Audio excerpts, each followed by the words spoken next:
Welcome to Electrified. It's your host, Dylan Loomis. Quick shout out to my newest patrons, Bill H. and Rand L. Thank you for choosing to support the channel. Tesla released a new video of FSD operating in Sydney, Australia, but notice how this post on X does not say pending regulatory approval. There's been plenty of confusion about that situation in Australia. And you may recall on May 16th earlier this year, Tesla released a video of FSD supervised testing in Melbourne, Australia. Recently, it came to light there was a Freedom of Information request that basically showed us through government communications in Australia that it is indeed bureaucratic delays that are the reason Tesla's FSD is not going to customers in Australia yet. But the reason there's been so much confusion is because a representative for Tesla Australia publicly said in May of this year that there were no regulatory barriers and that Tesla's FSD rollout in Australia could happen in 2025.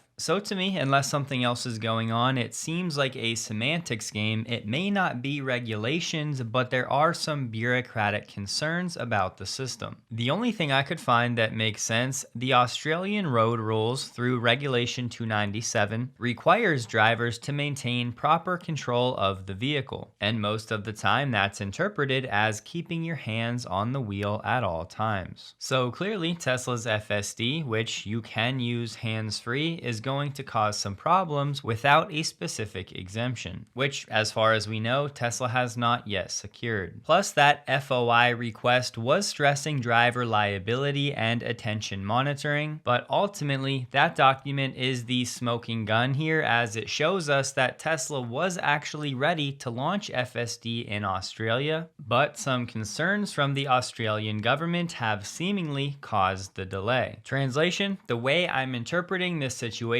Tesla is technically ready to launch the service in Australia, but the Australian government still has some work to do to alleviate some of these concerns about Tesla's system because yes, technically it is ADAS level 2, but as we've talked about many times, those levels are a terrible indicator of how capable a system actually is. All the levels really define is who is liable. We also had Josef Tadic, who works at Tesla for Tesla Energy, clarifying we're working closely with state and federal regulators and stakeholders to roll this technology out to customers here in Australia. So from everything I can gather, I definitely think there's a chance FSD is released to customers in Australia in the back half of this year. If I had to guess, I would go with sometime in Q4. Now on the FSD tracker, we have Sydney and Melbourne, Australia, Madrid, Spain, Italy, the Netherlands, France, Canada, USA, Mexico, China, Germany, and Puerto Rico. Look at what we have here. Not 1 week went by and Waymo decided, no, we don't like Tesla coming on top of us with its phallic shape geofence in Austin, taking the status of having the biggest service area in Austin. So Waymo responds by expanding their service area today. You can see Waymo's previous service area in the dark blue and the new one is the light blue. This service area expansion from Waymo goes from covering 37 square miles to now 90 square miles. So it was indeed more than a doubling in service area. Here's a look at the map with Tesla's current geofence overlaid on Waymo's new geofence. As you can see, Waymo has now officially taken the crown back from Tesla and has the bigger geofence in Austin. I'm gonna go ahead and say this is just a coincidence. There's no way Waymo would rush out an expansion without completing all of its mapping and safety protocols just to stick it to Tesla. Sure, they would want to, but they know that if they expand too fast and get in trouble with an accident or an incident, it could be a huge setback. And not even publicly because most people don't seem to care about Waymo's crash statistics, but regulators will be watching all of this closely in other cities. So to me, it just happened to be the case that Waymo was ready to expand in Austin after launching its first paid rides in Austin in March earlier this year. So that means it was about 4 months from Waymo's launch in Austin to their first expansion. And look, I think the competition is awesome. It's going to keep Tesla on its toes, it'll push the engineers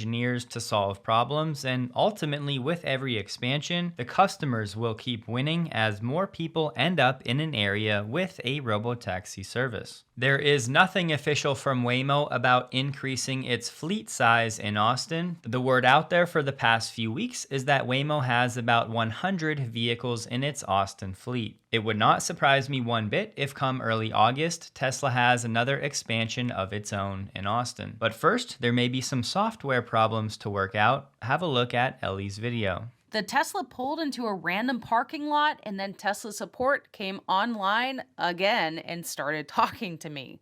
Sorry, it's hard to hear you. Can you repeat that? Yeah, give me 1 second. We're going to an alternate drop-off spot. We were pretty close to the hotel. It wouldn't let us go there because of what? Sorry, it's very hard to understand you. It's just outside of the operating domain.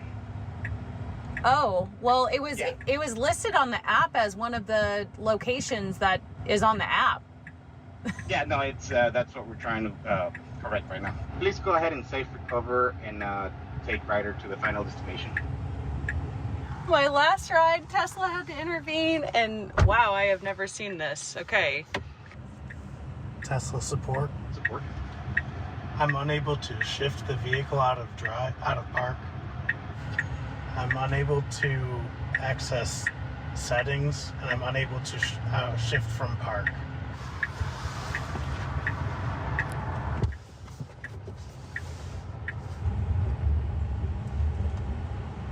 So the light turned green, but the car didn't really go right away, so we had some honking.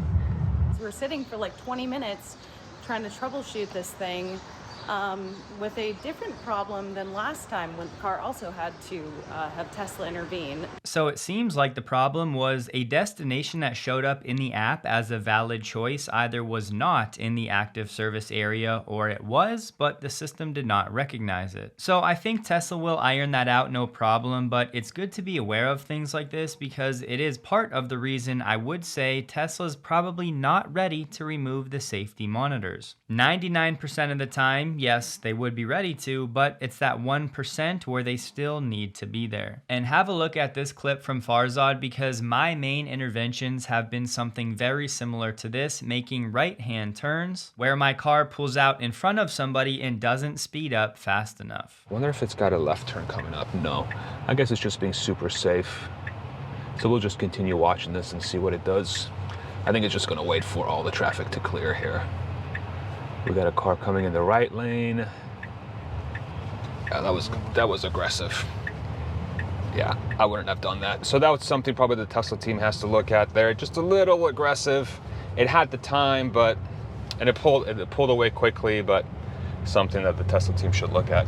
So keep the proper context. Tesla has thousands of safe, smooth miles, but there's still some work to do on the fringes and some critical areas like the train tracks that certainly need to be addressed. You know, I don't mention Tesla's security and privacy enough as this topic becomes more relevant with each passing year. Tuesday, when I said the Robotaxi service was listening to Farzad and Josh on their Robotaxi ride, I should have clarified Farzad did indeed hit the button for help, and then he proceeded to cancel it. But still, it was likely that action that prompted the remote operators to start listening, and then they overheard the conversation and adjusted their destination for them. And when it comes to putting our vehicles into the fleet eventually, we'll need to pay close attention to Tesla's cabin camera settings. But for now, what I know for sure is I love the fact I can confidently say I trust Tesla with all of my data and activity, and I certainly could not say the same for GM or many other companies. It's actually comparable to how I trust Delete Me to remove all of my personal data from these data brokers online for a ridiculously low price, making for an immense value. If you care at all about privacy and reducing you and your family's chances of negative outcomes from things like spam, phishing attempts, identity theft, etc., I'd really encourage you to check out Delete Me, the sponsor of this video, yesterday. Go read reviews on Trustpilot if you want to. Over 177 are there and 80% are 5 stars. The summary: reviewers overwhelmingly had a great experience with this company. Consumers appreciate the company's efforts in removing personal info from the internet, with many highlighting a noticeable decrease in spam emails and unwanted solicitations. And look, if for whatever reason you have concerns about the effectiveness of Delete Me, I've watched their customer support work with Electrified community members to ensure they're being taken care of. So rest assured, you can expect a prompt response from the Delete Me team if you ever need anything. Here's my most recent report showing how much time Delete Me has saved me from contacting these data brokers on my own, and they tell me the status of my removal at each data broker. So if you want to protect you and your family, you can head to joindeleteme.com/electrified to get 20% off using my code electrified linked below, or by using the QR code on the screen. As expected, the Tesla software update that does have Grok is now rolling out. I also had to add in here, if you enable the not safe for work mode, you get a lot more over here. I didn't want to leave these out for you. So you get unhinged, sexy, motivation. I'm sure that's 18 plus, maybe it swears or something. And then we already saw conspiracy, but then you also get romantic and argumentative, which I think could be pretty interesting if you're trying to challenge your own ideas. It might be nice to have to fight against an AI. And then if you enable kids mode, you only get kids story time and kids trivia game. That's all you get. You can't have not safe for work and kids mode enabled at the same time, which makes sense and is good. Also, some people were concerned about Grok listening all the time. Of course, if this mic is unmuted, it will be listening because I brought it up. But if you look up at the top left here, there's a yellow dot. If this yellow dot is showing, that means the mic in your vehicle is recording audio or listening to audio. And so you know that the mic is enabled with that. If we get rid of Grok just like that, you can see that this yellow dot will disappear, which means the mic is not being used and you are safe. And rather than having to navigate to the app in your UI, Elon did say that a "Hey Grok" wake word will be coming to our Teslas. Just real quick, if you want a resource that tracks some of Tesla's Megapack deployments around the world, I'll have this link below. I can't just say it, it's a complicated GitHub address, but it will be in the description if you want to bookmark this for later. It has a list of different projects, the location, the size, operation, when it went live, and involved companies. There's also a global map showing where these Megapack projects are. The green pins are in operation, the blue pins are under construction, and the gray pins are in planning. The other day, Lucid said it's going to be offering hands-free driving on select highways, and a few days later, now they're partnering with Nuro and Uber for their own Robotaxi program. Uber plans to buy 20,000 or more Lucid vehicles over 6 years, and these vehicles will be outfitted with the Nuro sensor suite. These Lucid vehicles will be deployed in dozens of markets around the world, with the first launch in a major US city next year. In the press release, they only mentioned the Lucid Gravity. The vehicles will be owned and operated by Uber or its third-party fleet partners and made available to riders exclusively on the Uber platform. The first Lucid and Nuro Robotaxi prototype is operating autonomously on a closed circuit at Nuro's Las Vegas proving grounds. Uber plans to make multi-$100 million investments in both Nuro and Lucid. As a refresher, the Lucid Gravity starts at $80,000. Fun fact, Nuro was founded in 2016 by former Waymo engineers. And there's nothing official out there from Nuro about its sensor suite, but they do use multiple different things, including cameras, LiDAR, radar, and ultrasonics. And some of their older sensor suites were using multiple LiDARs, but they've been talking about reducing that number in more recent versions. Right now, Nuro is saying they have over 1.4 million autonomous miles. But Nuro is an American company headquartered in Mountain View, California, and to date, their focus has been on delivering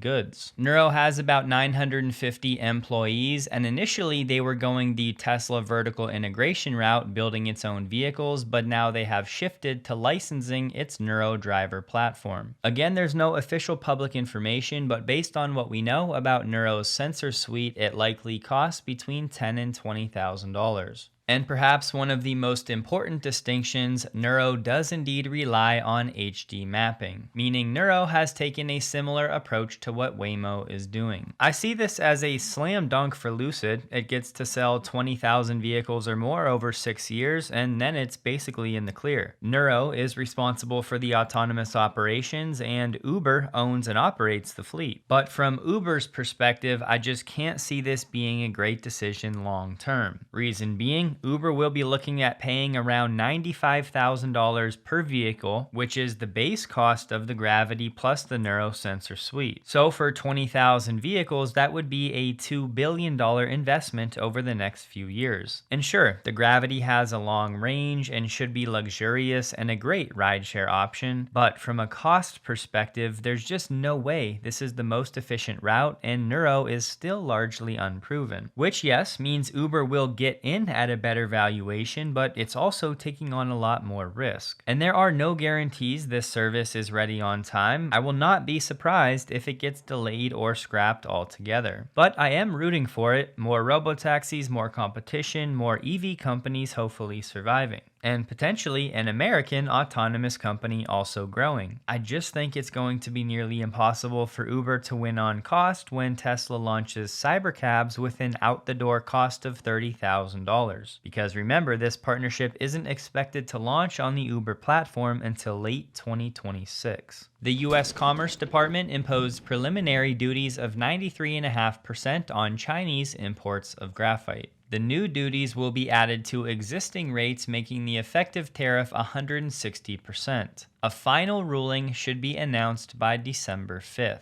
As far as public data is concerned, Tesla sources most of its refined graphite from China. The main reason being any domestic alternatives have not yet scaled up to meet Tesla's needs. Over the years, we've talked about some offtake agreements that Tesla signed with non-Chinese suppliers like Syrah Resources and Magnus Energy, but ultimately this is just another loud reminder of why it's so important for Tesla to decouple from China. The reason for these new duties, they're saying the materials had been unfairly subsidized. And yes, as a reminder, even LFP cells most of the time use graphite for the anode material. But for now, it sounds like this might not go into effect until later this year. Trump signed a new law saying that automakers will face no fines for failures to meet fuel efficiency rules dating back to 2022. As we discussed, any penalties for not meeting corporate average fuel economy or CAFE rules are now gone. This push is to make it easier for automakers to build gasoline-powered vehicles and to make EV sales more costly. All these years, the automakers were undoubtedly complaining about how much money they had to pay to Tesla in the form of ZEV credits, and now Trump has come to effectively bail them all out. This is a simple case of putting profits over people. These companies can keep riding their profit train and they don't have to care at all about polluting the air that we are all breathing. Tesla's patent is now out, the one that talks about the new process for making the Cybercab doors without a paint shop.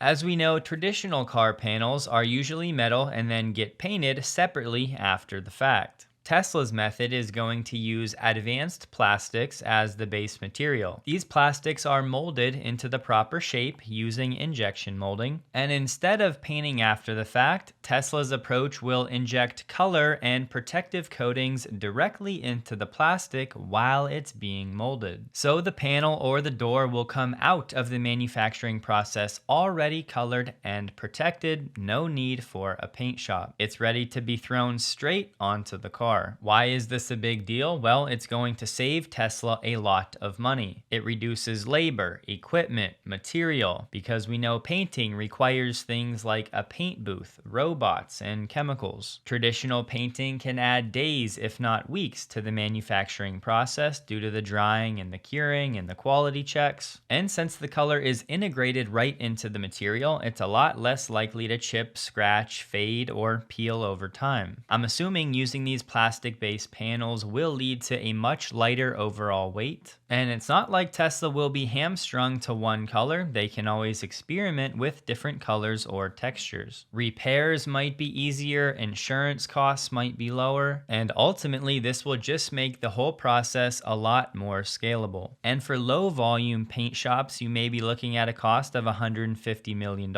and some on the higher end could be upwards of $500 million.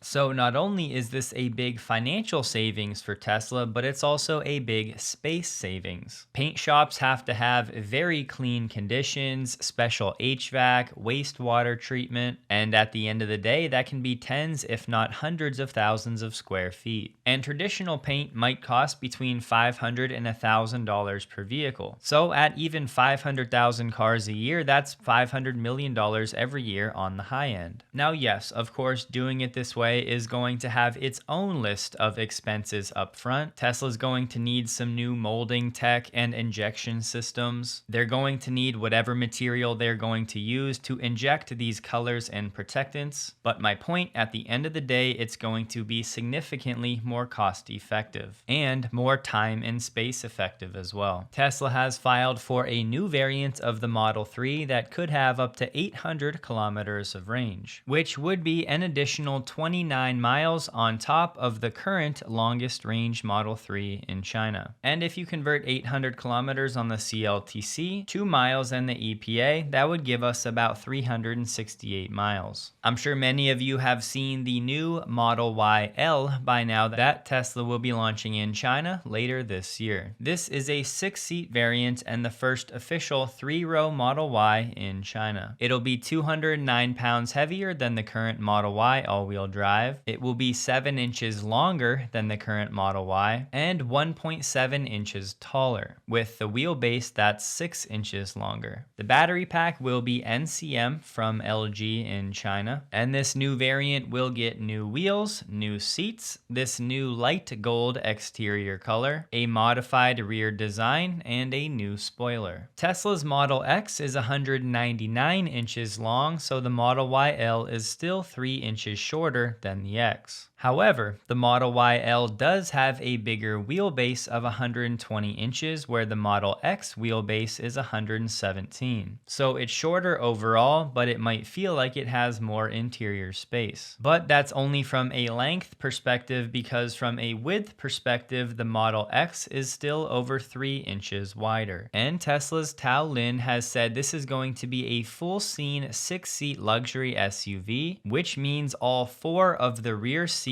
should be able to fold down flat. And the Model Y L is expected to have 2 captain seats for the middle row. There's no official price yet, but the speculation it will start somewhere in the neighborhood of $55,000. There's also no official word on if this is going to come to the United States, but if I had to guess, I would say that in time it will. I know some were concerned it would eat into Model X sales, but that's such a fragment of Tesla's business already. I don't think that's a concern for Tesla. And the big question here is, will this be big enough? Just don't forget, this is all part of Tesla trying to maximize its current lines to take advantage of economies of scale, to continue to drive down its already mature cost of goods sold structure, given the Model Y does over 1 million units per year, all while optimizing each factory's output. And the more affordable models will follow a similar narrative. Tesla's Say website for the Q2 call is now live. The top 3 questions: can you give us some insight how robotaxis have been performing so far and what rate you expect to expand in terms of vehicles, geofence, cities, and supervisors? Can't believe I'm saying this, but I love that question. Another one: what are the key technical and regulatory hurdles still remaining for unsupervised FSD to be available for personal use, and what's the timeline? Fair enough.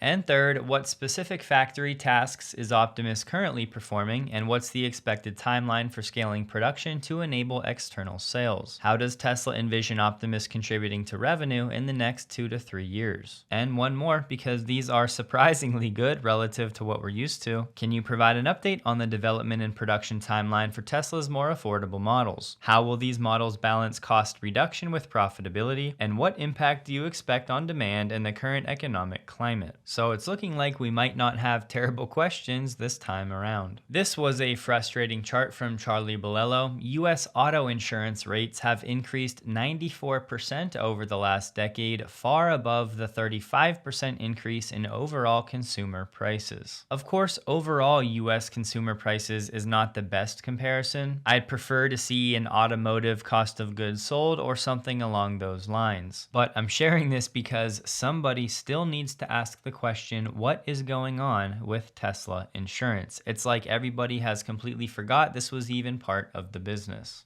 As Sawyer shared, Tesla is now running paid ads on X for the auto business again after taking a break, whereas Tesla Energy has been continuously running paid ads on X. There is a lot of activity at the Tesla diner as it's gearing up for the grand opening, so people are stress testing the superchargers, testing the movie screens, and recording what will likely be a promotional video. And the best part, taste testing the food. Some of the food items spotted: hot wings, sandwiches, burgers, and hot dogs. There will also be Tesla Diner collectibles like drinkware, soft drink cups, a Cybertruck themed takeout box. So while we still don't have an official opening date, it certainly looks like it's going to be in Q3. Tesla announced its virtual power plant with Octopus Energy is now live in the UK. Tesla has decided to extend the deadline for the Tesla Vision contest to August 31st. So if you want to submit a video for the chance to win a new Model Y, you have some more time. The word is Hyundai is looking to overhaul its car systems with a 48 volt system, also moving away from 12 volts. It's just comical this outlet is painting it as a big challenge to Tesla, whereas if anything, it would actually benefit Tesla because the more this supply chain gets built out, the better that would be for Tesla. Hyundai is asking suppliers for a total overhaul of its vehicle electronics, but it wants to establish this supply chain gradually until 2029. We got Tesla's company compiled consensus for the Q2 call next week. The expectations are adjusted earnings per share of 39 cents, revenues of 21.9 billion, auto gross margins ex credits of 13.3%, and free cash flow of 429 million. Tesla stock closed the day at $319.41, down 0.7%, while the NDX was up 0.76%. The volume was 35% below the average. Don't forget, check out Delete Me linked below for anyone interested looking to take back your privacy for you and your family. And as always, thank you for supporting the channel in that way. Hope you have a wonderful day. Please like the video. If you did, you can find me on X linked below.